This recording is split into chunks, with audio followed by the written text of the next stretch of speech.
Hello, good afternoon. This is Mark Britton reporting for Future Electronics, news from the future. We're here at Electronica on one of our partners, ST, on their stand. I'm here with Gerard Cronin, a good friend of ours who's been kind to let us interview him once again. Gerard, we've got this amazing expanded view of an Audi Q6. What is going on? Yes, well, great to be here again with you, thank you. So the reason we're showing this is we're really focused on helping our customers deal with the real world problems that they have. So what you're looking at here is state-of-the-art inside as you said, an Audi Q6 e-tron EV. This is state-of-the-art of what exists today.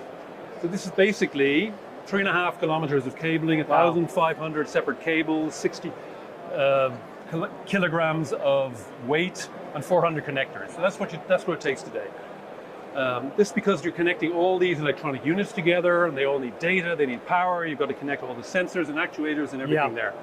So in order to make this better in the future, to reduce the amount of cabling, to make it easier to manage the software, what you need to do is you need to move to different architectures. And that's really where our customers are, moving to domain and to zonal architectures. This is already a domain architecture. Next step would be a zonal architecture, which is basically you group all the functions in a particular zone or area in the car, and you have one big powerful MCU controlling that. Right. So Future's come to the show under the theme, creating a better future. Battery electric vehicles, BEVs, are obviously a big part of that. This is where we are today. You've explained where you're expecting us to get to tomorrow.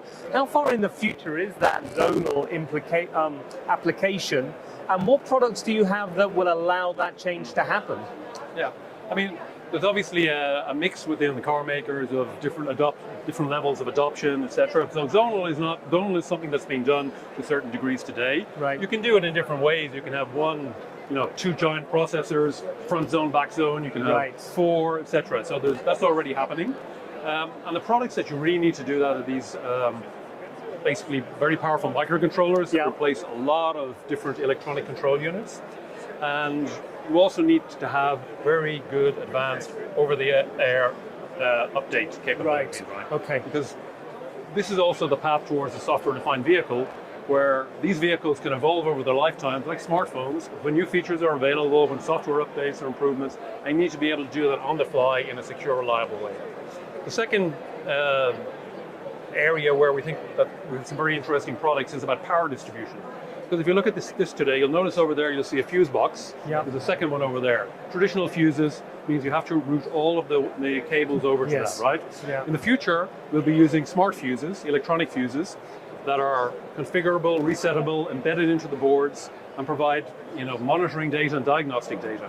And that'll be a huge improvement as well in terms of reducing the cabling, but also making the power distribution much safer and more secure.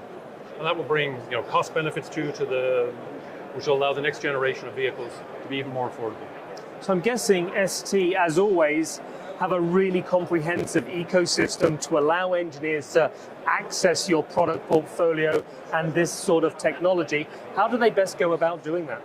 Yeah, indeed, yes. So we have a number of reference boards to show exactly how these products will be embedded.